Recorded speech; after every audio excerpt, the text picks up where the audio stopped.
Good day, everyone. By the way, I am Princess Claire Emergia, and this is my problem set in Calculus 2.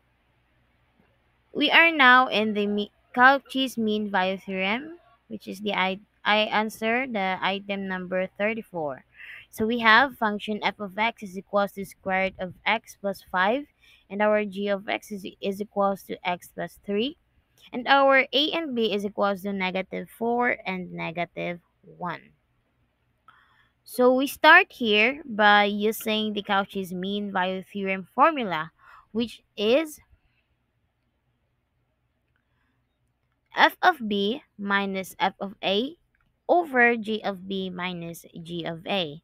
By plugging the values of function f and of the values of f and g at a is equals to negative 4 and our b is negative 1, so we calculate square root of negative 1 plus 5 minus square root of negative 4 plus 5 over min, ne, mi, over negative 1 plus 3 minus negative 4 plus 3.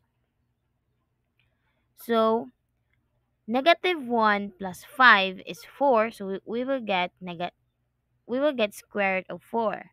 Then negative 4 plus 5, we will get 1. So we will get square root of 1. So square root of 4 is 2. And the square root of 1 is 1. So we will get 2 minus 1.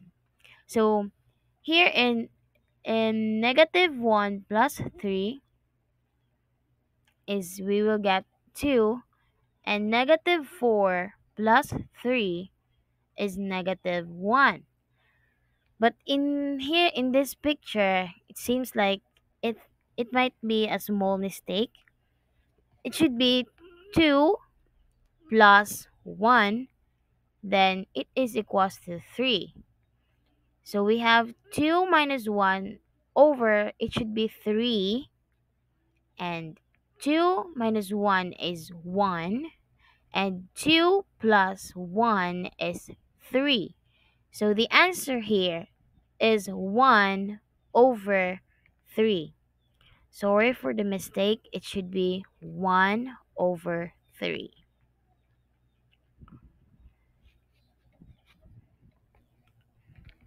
But here afterwards, we will derive the f of x and the g of x.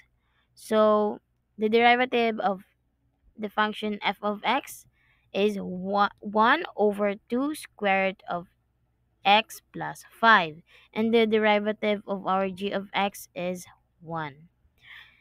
The theorem tells us that values va- there exists a value of c such as element of a and b. So we have here function the first derivative of function f of x and the g of x. We will have 1 over 2 square root of c plus 5, which it is equals to 1 half. By solving for c, we get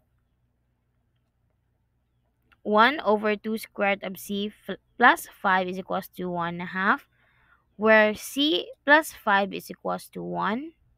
I mean square root of c plus 5 is equals to 1. So we have c plus 5 is equals to 1. Then we will transpose this positive 5 to here to get c is equals to negative 4. So the final answer is c is equals to negative 4, and that satisfies the theorem since that c lies within the open interval of negative 4 and negative 1.